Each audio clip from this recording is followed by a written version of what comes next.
Hey, everybody, welcome to the Hashtag Anxiety Podcast. I'm Cassie here with the amazing Lola B. We Hello. are we are gonna be talking about something so fun today, riding the wave of anxiety and what is in our surf kit. But before we jump in, a few disclaimers. I often swear like a sailor. It hasn't happened too much yet, but I think episode 3, it's like dating, right? The third date is when things happen. The third episode, who Yeah, knows I what's didn't going to wait for happen. day 3. Starting in the first episode, I swore up a storm. Nothing wrong with that. Our other disclaimer is neither of us are licensed mental health workers. So if you find that you need some extra support, please make sure to reach out and get whatever support or help you need. Yeah, and just FYI, I really like psychologytoday.com. It's got tons of resources. You can put in information about what would be a good fit for you, and it'll help you find something. We're not sponsored by psychologytoday.com, but we would certainly welcome that. That would be fantastic. We're all about it. Absolutely. Feel free to throw us money, send us a Mhm, bottle of wine, some mhm, chocolates, whatever. All of that would go in the surf kit. Absolutely. So I love the idea of talking about this as an actual kit because I am pretty sure I kind of have parts of what would be in a kit already, or I could make a physical kit to take with me. And I might actually do that moving forward. But I would love to know what is in your kit. We wrapped up the last episode. We talked a little bit about a few coping skills, the 5 4 3 2 1 methods, and breathing and grounding. But I would love to know if you were to put together a kit or, if other coping skills, Yeah. what works for you? I have a laundry list, which I'm so happy to share with you. And I want to do some reciprocity back and forth. I'd love for you to tell me what's in yours. And that brings me to say something real quick before we keep going, which is Cassie and I don't talk about the subject before we record. So I sent her a list of topics. She sent me a list of topics. We choose from one of those topics, and that's it. It's a one sentence. This is what we're going to talk about, and then we just fly by the seat of our pants, which, some of you may say, yeah, that totally makes sense as to why Lola B never knows what the hell she's talking about, is because she's making it up as she goes along.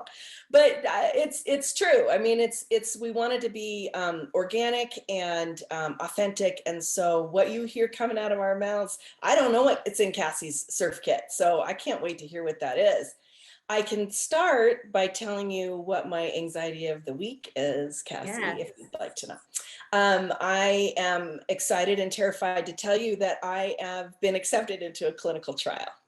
And I am thrilled and, as I said, terrified. And here's why. So I take a medication for heartburn that has a side effect of long-term use is dementia. And as the listeners may know, my mom had dementia. She passed away pretty recently from complications from dementia. It's really not that fun. It's not something I want to do. And so I got a letter about a new medication to try that does not have that side effect. So I'm like, yeah, I'll give it a try. Here's the thing though, I was anxious about it, so I didn't respond to the letter in a timely fashion. So by the time I respond, they're like, oh yeah, it's full. So we can just go right ahead and put you on a wait list, and we'll let you know if an opening comes available. So I'm like, fine.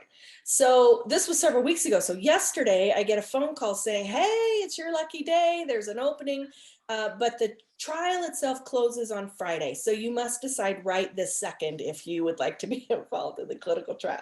So I'm like, sure. But ever since then, I have ruminated about it and keep thinking I fully expect to be kicked out of the clinical trial at any moment. Like, you take vitamin C? No, we don't do that. You're out. Your blood work came back wonky? Nope, you're out. So I'm already anticipating that it's going to be this stressful, anxiety producing situation.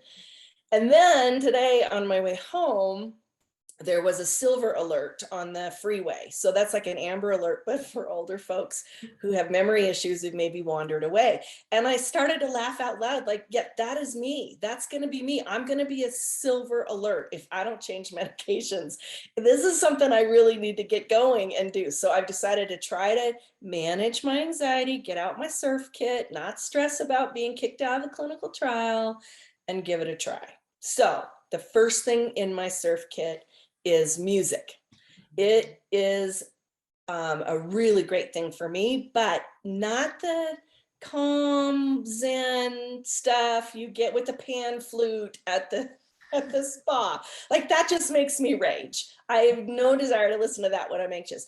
I'm talking about hardcore rock and roll as loud as I can, preferably the Foo Fighters. Dave Grohl from the Foo Fighters makes me feel peaceful just thinking about him. And I love it. So the more hardcore, not screamo, but close, the happier I am, the less anxious I am. So that's the first one on my list. I agree with you. I love spa music when I'm at the spa and I'm relaxed and I'm going to get a massage. Yeah. But it makes me irritable otherwise. So I am with you with I need some heavy music. I'm a bit of an old, so I kind of love like the 90s rock, like Rage Against the Machine and Tool, and I can do some screamo. The super screamo also has the same effect as the spa. Yeah. So there's a nice balance of angry but not screaming at me and then making me feel like I messed up. I also find I don't speak German. My family is German. I find sometimes that angry German music also does it for me. I don't know what they're saying, but something about just hearing people scream at me in German feels very comforting. And I'll just disclaimer, I'm like, my family talks loud, but nobody yells at anybody in German. So I don't know where that came from, but way back in your genealogy history. Something. I think part of not even understanding what they're saying makes it helpful. Like I feel you like don't have to analyze anything, right? Yeah. You just take it at face value. I love that. What else is in your kit? Snack. And I have a tendency to get hangry, but also if I am undernourished or haven't eaten for a while, two things can happen. One, I'll constantly be wondering like, are we ever going to eat? What is happening? And then that's all I can think about. And two, I just feel like sometimes a snack will just help. It'll calm me down. So a Snickers, an apple, an orange.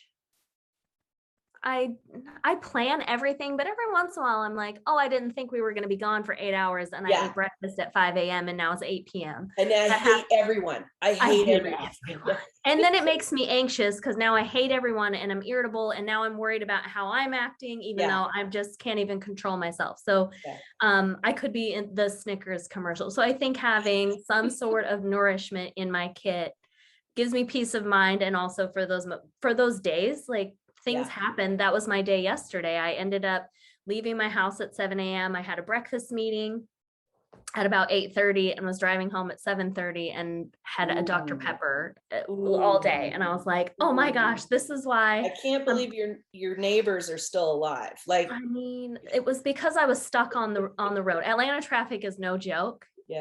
So I think that's part of it. So I had to stop and get myself a snack, come home and eat dinner, and I was fine. So I think it sounds like, what a mother would do for a child, but I think having a snack available in your kit, it's just helpful. Yeah, those soccer moms have it going on. Like they totally get it. Their car is always filled with like sweaty socks and snacks. And one of the two of those is a great idea. So I think that's a good way to go. Good for you to figure it out, and good for you to stop and get a snack. Like I might have just powered through and said, oh, it doesn't wait till I get home to eat. And then you're, rageful to the people that you love in your own home. No, you don't want that. So good for you. I dated someone for a while. Obviously it didn't work out. But was it because of the hangry? No, but he was very smart. I think he kind of helped me figure this out. We would drive a lot, and he would always drive, like we'd have to go places, and he started carrying snacks in his pickup. And I was like, this guy's amazing. He has cheese and crackers in his car. Yeah, that's brilliant. Yeah. If somehow I could have a charcuterie board travel everywhere with me, my life would be golden. I don't think I'd ever have anxiety. That's what I like to think. Let's go. Yeah. Cheese and crackers or Snickers has to go in my surf kit. Nice.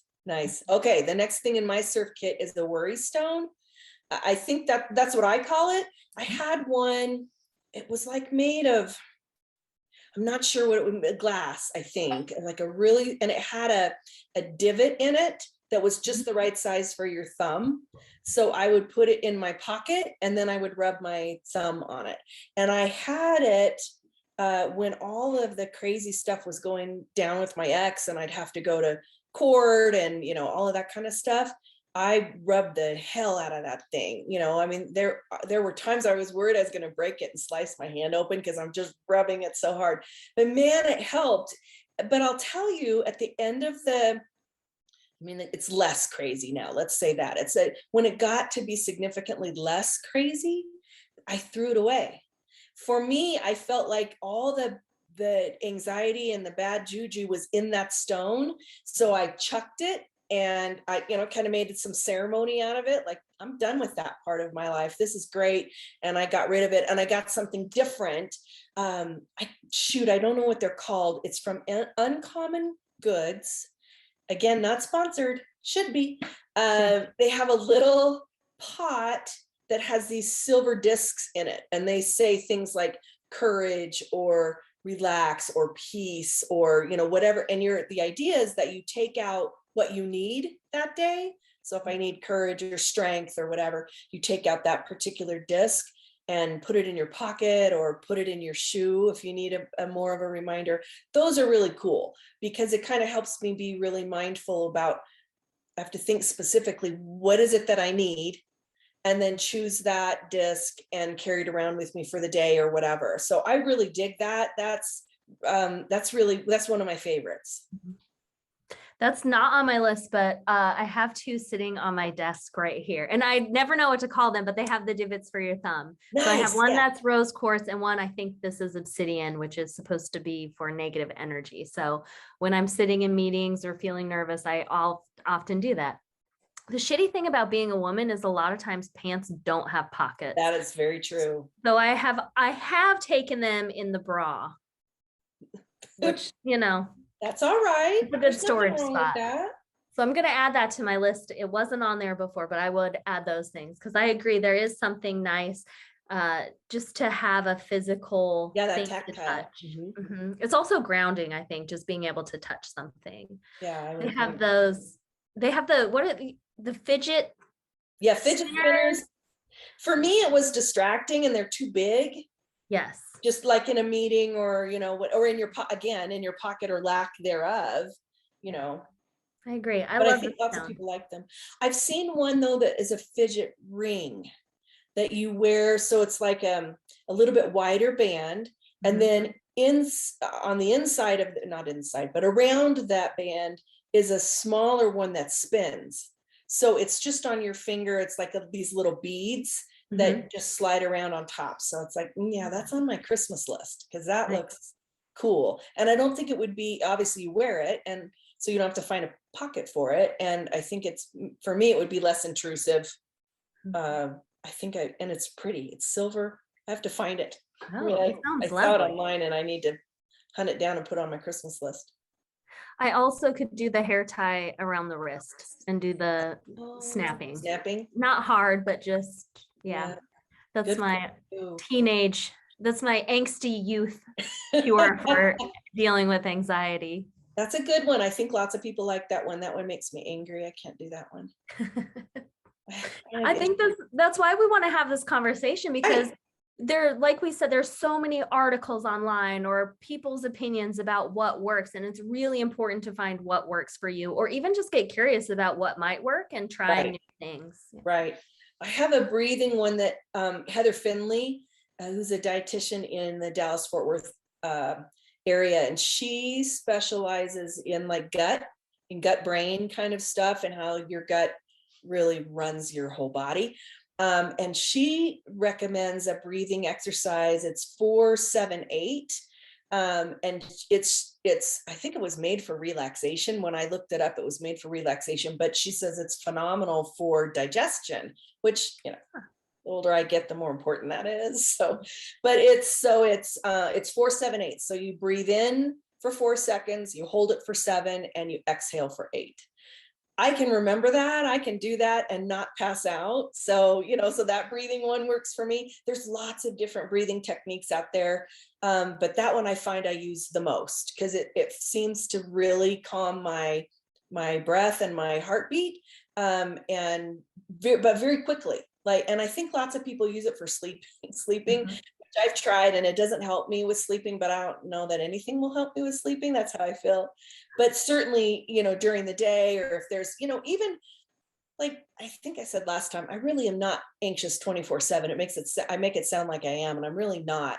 But even just to kind of, I get really busy at work. So even to just stop and do that breathing for 30 seconds, just do it through like 2 or 3 times, just helps me kind of clear my brain. And then, okay, let's go. I can get kind of back into the craziness of my job. So I really like that one. Mhm. I do 7-11. So breathe in for 7, pause, and then out for 11 because Oh, I can remember it. And I love counting because it's part of my OCD. I like to count. So it yeah. calms me down. I mean, Cassie, I don't know that I could do 7-Eleven. Do very It's like slowly. time to exhale. That's impressive. I don't have that kind of lung capacity. So good It's for you. the only time I can calm down is that slow breath out. It's the only time being slow isn't anxiety producing, really. I love it.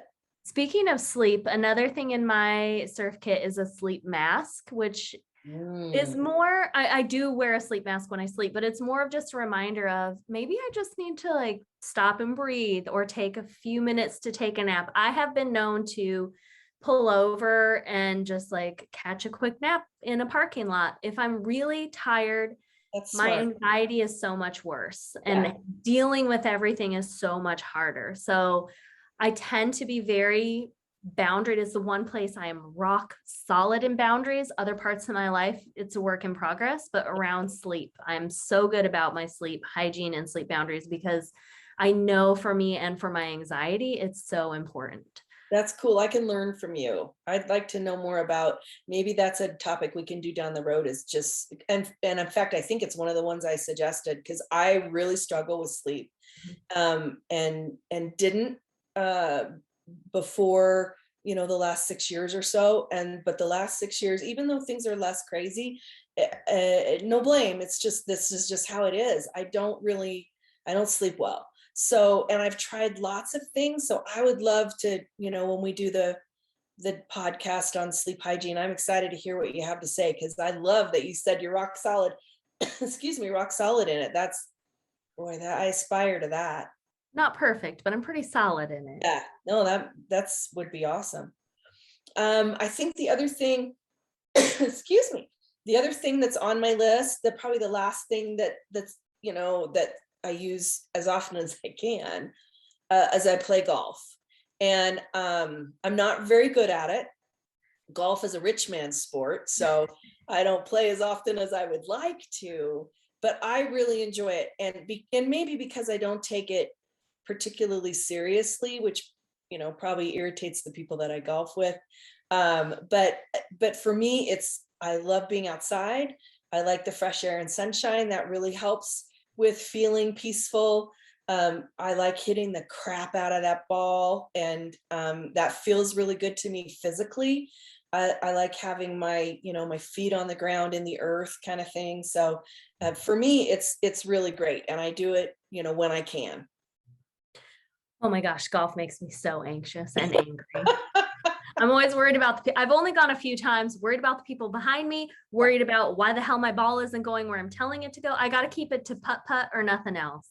Okay. That's a good. But that's similar to I would have a pair of tennis shoes in my kit, or in my kit is more of a duffel bag or Yeah. large purse, backpack maybe at this point.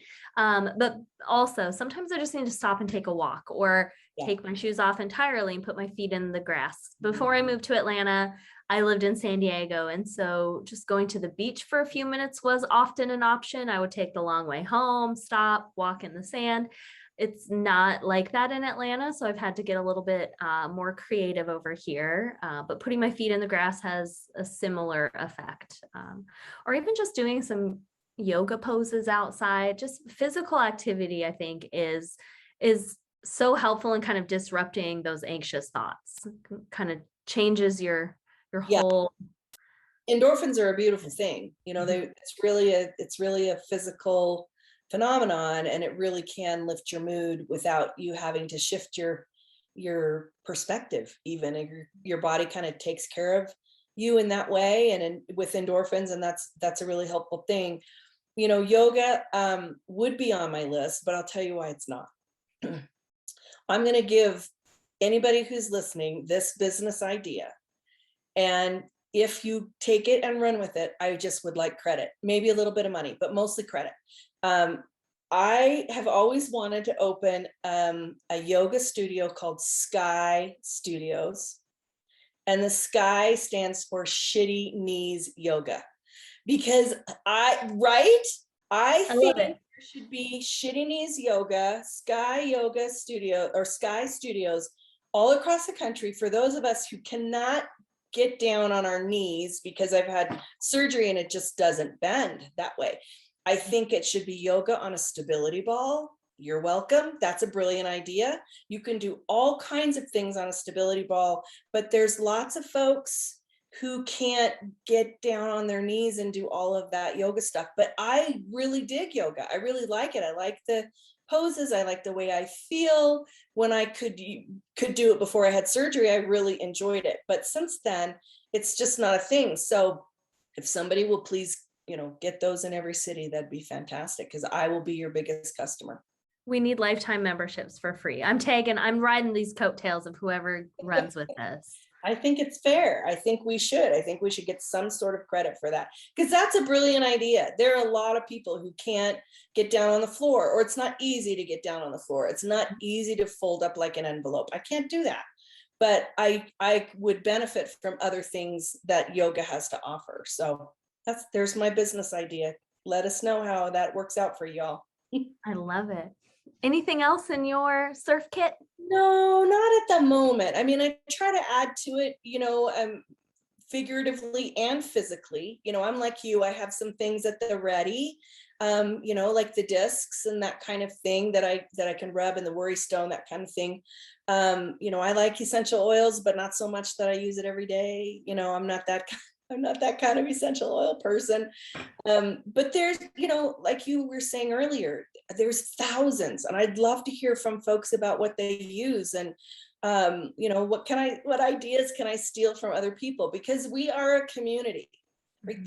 We are a hashtag anxiety podcast community. We are an anxiety community where we share with each other, and only other people who kind of have this thing get it. But I think a lot of people have this thing to one degree or another. And so hearing what other folks use to help kind of bring a little peace and calm the craziness of the brain that sometimes it can be, I would love that. So I would love to hear our listeners suggest and tell us what they do. Yeah, I would also love to hear from everyone. I think, like you said, we can learn from each other. We can find totally new things that we hadn't even thought about. Something that's on my Christmas list is noise canceling headphones, because while music is something that sometimes works for me in my anxiety, sometimes there's just so much noise and chatter outside that also makes me have anxiety. And so on my Christmas list, I really want the new Apple ones, but they're ridiculously expensive. So if anybody listening knows good noise canceling headphones, I'm in the market. I think that's a great idea for you, other than I'm a little concerned about the fact that you watched it's almost exclusively killer shows. So yeah. Is that a problem? Like, are you going to be noise canceling? I can't hear the killer coming up behind me. Is that going to be an issue, or is that just me? Well, I mean, it's going to be an issue now. I hadn't thought about it. No, I think I'll only use them in places like, when trusted other people are around who are supposed to protect me anyway, like the dog or the man, not when I'm sitting at home alone. No, that would not be a good idea. Yeah. Like okay, I'll let the man know that's on your Christmas list. Yeah. Just have him reach out and I'll tell him. Agreed. Thanks for talking to me today. Thanks, everybody. Again, let us know what is in your toolkit. If you have a toolkit, if you learned anything, we really want this to be a community and are excited to hear from you. And we'd also love to hear what your anxiety of the week is. So make sure to tag us on social media at #anxietypodcast. Use the hashtag anxiety of the week. Did I get that right? There's a Yes. lot of anxiety happening with the tag. So let us know, and we will We'll see you next time. Bye, everybody. Be well.